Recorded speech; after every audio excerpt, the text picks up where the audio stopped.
Good morning everyone! So ngayon nagsasaing ako and nandito ako sa Tres Terraces Condo Lagro, Fairview, Manila, Philippines. So ayan, nagsasaing ako ngayon dito. Ayan, ang ganda talaga nitong rice cooker na to. Imaginein mo sa 300 pesos sa kalsada, meron ka ng bagong rice cooker na ganito. Yun nga lang second hand pero okay pa siya. Ayan, shout out doon sa nagbantay nung mga rice cooker at yung mga appliances doon. Talagang maraming bumili nung time na yon, nung nilagay nila sa kalsada. Maraming bumili talaga na nakasabayan ko. So, yan yung kanya.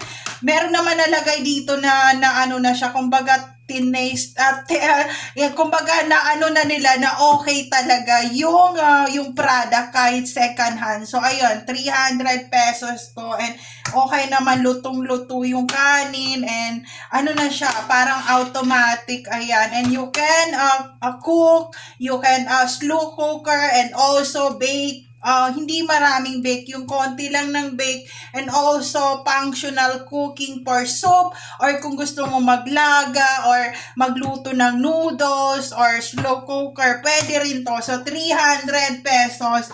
So meron pa ako ditong pasta, red sauce, ayan. Tapos meron pa ako ditong beef, ayan, beef siya, and simple cooking. Ayan, simple cooking lang siya. So, meron tayo ditong beef, red sauce, and also steam rice. So, let's eat. Kain tayo, friends. So, ayun, yun ang pinaka gusto ng asawa ko kasi paggising niya, meron na akong nakaahin na pagkain. Kaya sabi niya, oh my God, B, ito yung mamimiss ko talaga pag nawala ako. And I hate him when he said that mawawala ako, naiinis ako sa kanya. Sabi ko, wag mo akong iwan ng ganong kadali kasi hindi pa tayo ganong katanda para magsabi ng maghiwalay na, kumbaga parang sinasabi niya na, B, paano ko mawawala ako ganyan, and I hate those words kasi lagi niyang sinasabi yun na, B, paano kung mawala ako, paano kung sinaktan ako, paano kayo ng mga bata, and lagi niyang sinasabi na life is too short to be boring, and lagi niya sinasabi yun na mawawala, and nalulungkot ako tuwing maaalala ko yun. Sabi ko, wag mong sabihin yan kasi nagsimula kami na we hate each other, pero dahil doon sa relation na yun na nabuo sa more than 19 years, parang mahirap mo nang i-let go yung tao. Hindi yung gusto mo siya. Ang ano doon, parang concerned ka na sa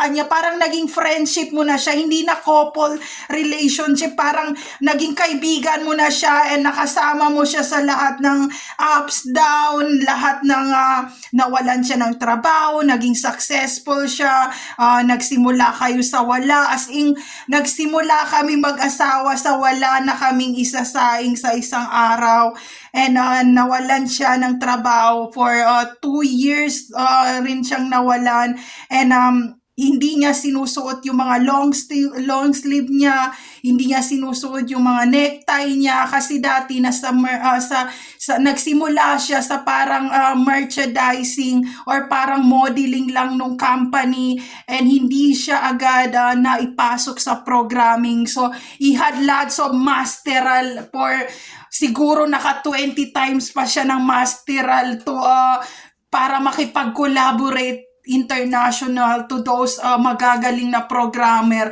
So yun yung kung ano yung process na pag-progress ng aming couple relationship, ganun din yung level nung time na nagsasama kami. Sumasabay yung relasyon namin, yung baby namin, yung pera na pumapasok, and also we are kumbaga in Catholic religion na talaga for 19 years, and hindi kami pumupunta sa ibang simbahan. So ayun, pag nandiyan kami sa Caloocan, pupunta kaming simbahan. Kung wala siya, ako magsisimba mag-isa.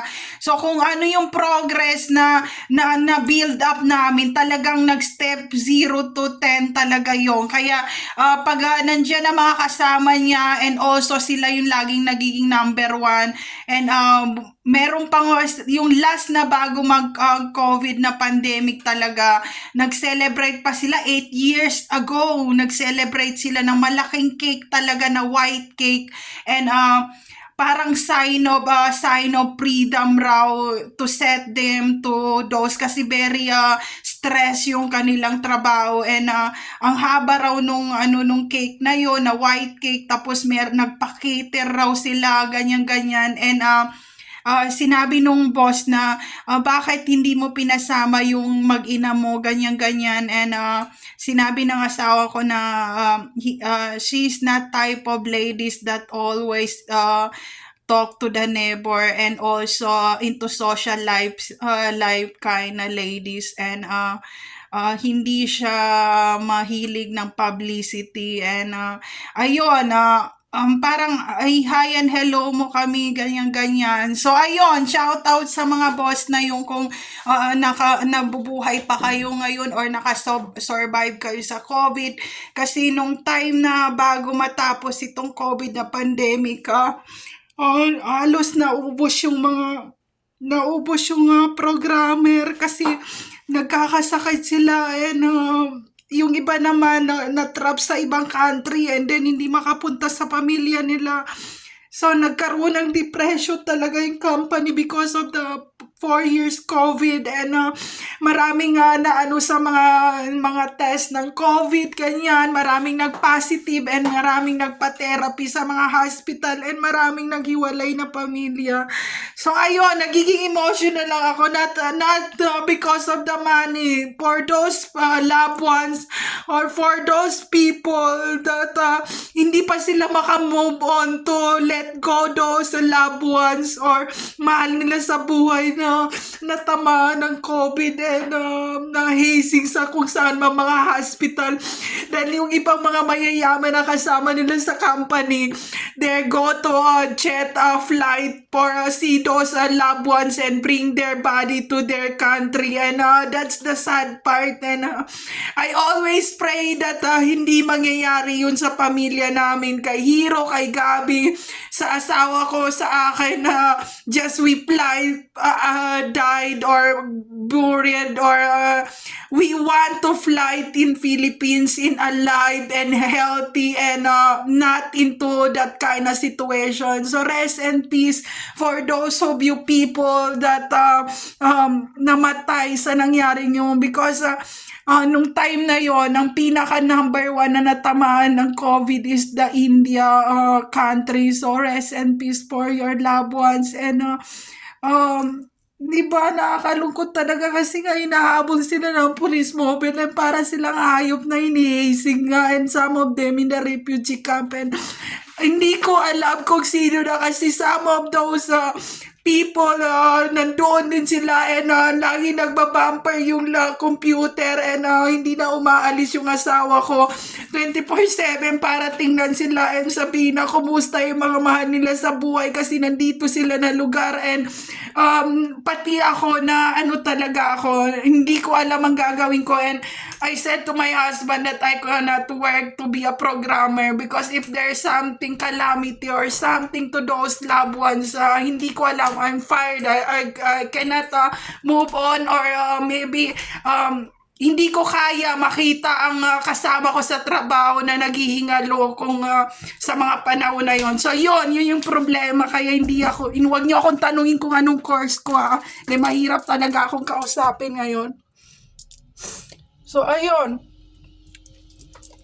kaya sinabi ng asawa ko, you need to open your mouth in the media if you not see my soul inside my body. Do you understand me? And I said, how to fight in those kind of situation. And my husband said, just think about and be smart to those people that you met like that, or if you want to replace me to the man that if we had a divorce or annulment like that, you should be smart to choose who's the man that you want to be your next forever, because you cannot replace those moments that we build up for years and years and decades. So yun, kaya wag nyo akong bastusin talaga, wag nyo nga panuorin ng YouTube ko kasi I don't want viewers nga. So ayun, there's no safe place to all targeted individual out there. Take care always, everyone. Alam nyo bakit hindi ako pinapasama ng asawa ko to social fine dining? Because of my mouth. I cannot handle the lying situation of being socialized or talk to other people, because I straight talk to them that I hate them if I see them in the fine dining. I cannot say hi and hello for those people that I hated. I said hi, and if say hey, said I hate you, I said I hate you too. I don't want to see you anymore, like that. So that's the part that my husband said that magstay ka na lang sa bahay kasi nga baka masaktan mo pa sila, and totoo lahat yung sinasabi mo. Nagpaplastikan kami sa trabaho, and it's a part of our work na hi and hello in those kind of situation. But when we go out, we don't know each other na, kasi nga mag-aaway naman kami pagdating doon, kasi syempre trabaho yan. Kahit ako, hindi mo ako pwede rin sabutayin talaga, din magsusumbungan tayo. So yun yung ayaw ng asawa ko, kaya sinabi ng asawa ko, don't ever make enemy with my housewife, kasi alam ko babawi siya and masakit siya bumawi. Yun, kaya sabi ko wag ako, kasi hinahayan hello nila ako. Wag ako kasi pag ako nakabawi talaga, ewan ko na lang. So yun, meron akong pagka-abnormality, problema ko na yun. So ayun, nag-message ang asawa ko. He said that take a break and you should need a therapy now. He visit the therapy because you're not normal person that you acting right now.